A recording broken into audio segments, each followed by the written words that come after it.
नमस्कार दर्शक बंधु मु सुनंदन मिश्र आपण माने जी ओडिसा फेसबुक पेज रे मत देखा पाउछंती एणिकी प्रत्येक सप्ताह रे आमे गोटे दिन गोटे स्पेसिफिक प्रसंग को नहीं गोटे प्रसंग जहाँ को आपण माने जानिबा पई चाहंते से बाबद रे माने आलोचना करिबा गोटे प्रसंग को नहीं मु किछि विश्लेषण करिबि जहाँ आपणकर जिज्ञासा भी बढ़ाइबो एवं आपणकर इन्फॉर्मेशन बा सूचना से पर्टिकुलर टॉपिक ऊपर मध्य बढ़ाइबो।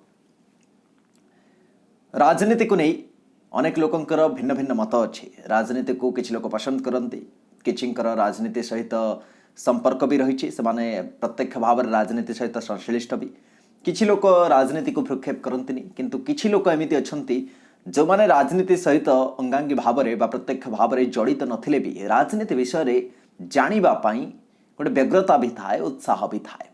एवं ये जो राजनीतिर गणित रही ये जेतिके क्लिष्ट बोली बाहर लगे से क्लिष्ट प्रकृत में नुहे किंतु बेले बेले आधुनिक समाज जो राजनीतिर प्रेक्षापट आमको देखा मिले तादरे हिंसा देखा मिले तादरे घोड़ा बेपार भली शब्दर व्यवहार करा जाए तो ताकू किछि लोक निंदंती, किछि लोक ताकू बिल्कुल प्रश्रय दियंतिनी बा आलोचनार परिसरभुक्त बिल्कुल निजर व्यक्तिगत जीवन में करंतिनी।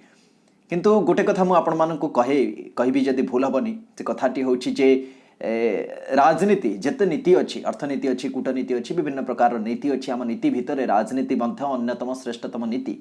तार कारण होछि जे राजनीति आमर जीवन धारण जो पद्धति रही, जो प्रक्रिया रही से ही उद्धृत एवं राजनीति गोटे रिफ्लेक्शन बा गोटे प्रतिबिंब आमर सामाजिक चलनीर एवं राजनीतिर प्रभाव समाज पर भी रही, समाज प्रभाव प्रत्यक्ष राजनीति पर रही। तेणुकरी आपण मानकु राजनीति बाबद रे आपणकर चारिपटे कौन घटुछि से बाबद रे मध्य जानी रखिबा उचित। तो आमे एणिकी प्रत्येक सप्ताह रे सोमवार दिन आपणक सहित मोर देखा हबो एवं आमे राजनीति गणित कसिबा, राजनीति गणित को नहीं आलोचना करिबा। किछि भितरी कथा, किछि कथा जहाँ को आपण माने जानिबा को चाहंते किंतु आपणक सम्मुख को गणमाध्यम प्रतिनिधि हिसाब रे आमे आनंती नाही बा आनिबा पई किछि जगह रे हमर वृत्ति आमको बाधा दिए किंतु किछि कथा एमती रही जहाँ सोशल मीडिया अंतत पक्षे आम आपण सहित शेयर करूँ। आज प्रसंग टिके मु लाइट रखी जेहेतु आज आमर प्रथम एपिसोड और एपिसोड रे आमे टिके हल्का फुल्का कथा हवा एवं राजनीतिर बेसी भितर को जीवानी किछि ऊपर ऊपर कथा हवा। आपण माने जानते जे आसंता 20 तारिख रु अर्थात नवेम्बर मास 20 तारिख रु विधानसभार शीतकालीन अधिवेशन आरंभ होगा जाउछि। आपण माने समस्त जानिथिबे जो विधानसभा अधिवेशन थाए से अधिवेशन गुड़िक प्रति 3-4 मास थरे अनुष्ठित हुए एवं बहुत जरूरी आमर गणतंत्र विधानसभा अधिवेशन एवं ये विधानसभा शीतकालीन अधिवेशन 20 तारिख आरंभ हो। कोरोनार समय जितेबाला कि महामारी रे अनेक लोकंकर मृत्यु होउछि, अनेक लोक संक्रमित भी होउछंती से समय राजनीतिर प्रक्रिया को नहीं अनेक प्रश्नवाची भी सृष्टि होती, केमिति चलिबो ताकु नहीं अनेक संदेह भी सृष्टि होती। किंतु ता भितर किछि दिन तले मौसुमी अधिवेशन विलंबर हेले भी अनुष्ठित होइतिला एवं शीत अधिवेशन 20 तारिख आरंभ हो। एबे शीत अधिवेशन कथा मु आपन काहे कहूछि काहे ना शीत अधिवेशन में अनेक गुड़ी एमिति प्रसंग रही जहाँ आलोचनार परिसरभुक्त तो हब ही हब किंतु सीए ए शीत अधिवेशन गुरुत्व को बहुत बढ़ाई दउछि। जमिति कि उदाहरण स्वरूप आम नहीं पारिबा अतिरिक्त बजेट 2020-21 वर्ष पाई या अतिरिक्त बजेट ए शीत अधिवेशन रे विधानसभा फ्लोर रे उपस्थापन करा जिवो। या अतिरिक्त बजेट आम पाई अनेक गुड़िए दृष्टिकोण रु बड़ महत्व रखे।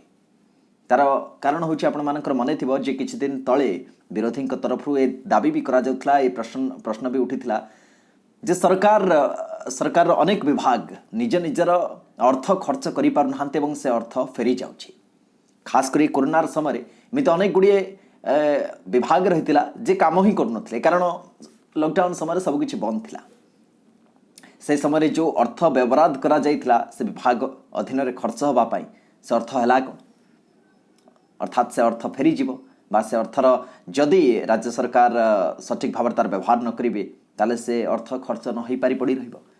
तो सेमिति भी से जो अर्थ गुड़िक रही विभिन्न विभागर जो गुड़िक काम को आसी नाही ताकू मध्य ये अतिरिक्त बजेट रे सामिल करा जिवो। सेति यार गुरुत्व भी बहुत बढ़ी जाउछि।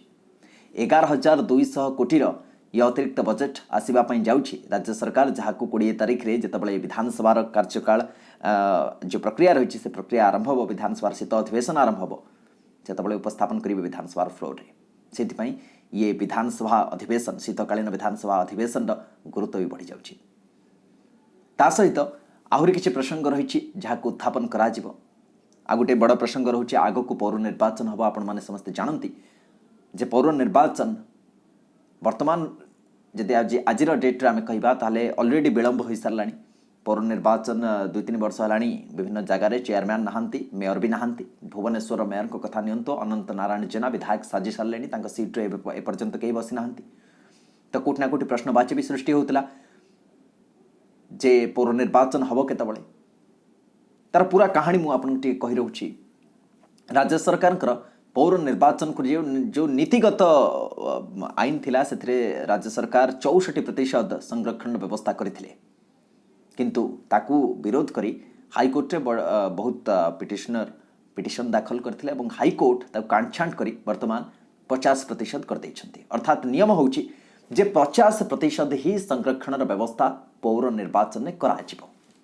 एबे राज्य सरकार को बड़ चैलेंज आगुरी 64% थिला एबे 50%। आगुरी राज्य सरकार को फायदा दउथला ए पौर निर्वाचन एबे 50% जदि करिवे ताहले पुनर्विन्यास करने को पड़िबो विभिन्न क्षेत्र वार्ड एवं ता सहित संरक्षण को सीट को दिया जिवो। सीट्रे लोकालिटी रे केते लोक रहउछंती संरक्षित लोक केते रहउछंती सेमान को भित्ति करी ये गोटे बड़ चैलेंज हबो। निर्वाचन कमिशन राज्य निर्वाचन अधिकारी मध्य बाबद राज्य सरकार को चिट्ठी कर सारी जे आमको तत्क्षणात से तथ्य दि जाऊ जे राज्य सरकार प्रकृत में करिसेंती ना करि नाहंती। तो याकू नहीं ये जो पौर निर्वाचन हम ताकू नहीं राज्य सरकार गोटे विधायक आनिबे शीत अधिवेशन रे से शीत अधिवेशन महत्व भी बढ़ी जाउछि। ए विधायक टी आसीबो जो 50% संरक्षण व्यवस्था कथा मु कहली एवं सीमा विभिन्न वार्ड पुनः निर्धारण पुनर्विन्यास कथा राज्य सरकार ए शीत अधिवेशन में कहिबे। तो से शीत अधिवेशन गुरुत्व आहरी बढ़ी जाउछि। कोरोनार समय भितर टीका केतबळे आसीबो एवं टीका को नहीं चिकित्सा को नहीं कोरोनार राज्य सरकार कौन व्यवस्था करिसेंती ताकू नहीं भी गोटे बड़ प्रश्नवाची विभिन्न राजनैतिक दल नेता मानक मन रही लोकंकर जो प्रश्न रही ताकू उत्थापन करने विरोधी माने चेष्टा करेंगे। से विधानसभा शीत अधिवेशन गुरुत्व बढ़ी जाउछि। या भितर गोटे बाधक भी रही बाधकटी हूँ वर्तमान पर्यंत ये निष्पत्ति हैनी कि विधानसभा ये जो आगामी विधानसभा अधिवेशन शीत अधिवेशन बसवाई जाउछि प्रश्न काल रहिबो ना रहिबो नाही। कारण आपनकर मने थिबो जे मौसुमी अधिवेशन को संसदीय ढांचारे करा जाइथिला जोथरे प्रश्न काल रखा जाय नथिला कोविड रे स्थिति भितर। तो निष्पत्ति बाचस्पतिंकर किंतु वर्तमान पर्यंत ये निष्पत्ति सामना को आसीनी जे प्रश्न काल रहिबो ना रहिबो नाही। 18 तारिख रे सर्वदलीय बैठक बसिबो। ए सर्वदलीय बैठक रे निष्पत्ति निया जाय पारे जे प्रश्न काल रहिबो ना रहिबो नाही। सर्वदलीय बैठक रे आपण माने जानंती शासक दल विरोधी दल एवं विभिन्न दलर विधायक माने विधायक दल नेता माने उपस्थित रहिबे बाचस्पति भी उपस्थित रहिबे। तो आलोचनार परिसरभुक्त करा परे ए बाबद रे किछि स्पष्टता आसीबो जे प्रकृत रे आगामी विधानसभा शीत अधिवेशन रे प्रश्न काल रहिबो ना रहिबो नाही।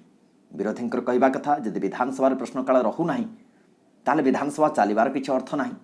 विरोधींकर कथा भी तांको पाखरे ठीक यथार्थ। कारण प्रश्न काल रे अनेक गुडी एमिति मुद्दा रहिछि जाहाकु विरोधी माने उठांती मंत्री तार उत्तर देवा ପାଇଁ बाध्य एवं मंत्री को उत्तर पर तांको समालोचना भी करा जाए पुनः प्रश्न भी करा जाए एवं परवर्ती समय मंत्री गोटे स्पष्टता दियंती जो जो प्रश्न उठी फ्लोर रे जा बाबद आलोचना करा जाउछि ताकू नहीं सरकार आभिमुख्य कौन एवं सरकार ताकू नहीं कौन योजना करुछंती प्रकृत पक्षे ताकू कार्यकारी से करिवे ना करिवे ना। किंतु प्रश्न काल जदि न रुहे ताहले अनेक जगह कंठरोध हो जाए विरोधी मानकर एवं कहबा पई तांको पाखरे किछि मुद्दा न थाए। विरोधींकर प्रश्न जदि विधेयक पास करबा पई विधानसभा करा जाउछि ताहले ताकू बिजु जनता दल एकाकी करनबो कारण संख्या गरिष्ठता बिजु जनता दल पाखरे ऑलरेडी अछि। विरोधींकर आवश्यकता कोन विरोधी जदि प्रश्न न करि पारिबे विधानसभा विरोधींकर किछि आवश्यकता नाही एक कथा विरोधी प्रश्न उठाउछंती। तो से परिप्रेक्षी भी विधानसभा शीत अधिवेशन जहाँ 20 तारिख आरंभ होगा जाऊँगी तार भी महत्व बढ़ी जाऊँगी। तो देखबार कथा जे आगो को कौन होची आपण मानकर नजर थाउ आमर भी नजर रहिबो एवं से बाबद आम पर शेष में आलोचना भी निश्चित भाव में करवा। आसंता सप्ताह आपण मानक सहित पुणी सोमवार दिन देखाब राजनीतिर आउ किछि भितरी कथा को नहीं। आज तो हल्का पुल्का कथा आले किंतु आसंता सोमवार ठारू आम एमिति किछि प्रसंग नबा एमिति किछि आलोचना परिसरभुक्त करवा जहाँ को आपण माने जानिबा पई चाहंती जदि सेमति किछि विषय भी रही आपण माने आम सहित शेयर करि परिबे। आम कमेंट बॉक्स रे आपणकर मतामत निश्चित दिंतु। आसंता सोमवार पुणी थे राजनीति गणितर ये स्वतंत्र प्रयास रे आमर आपनक सहित देखा से पर्यंत मत विदाय दिंतु। नमस्कार।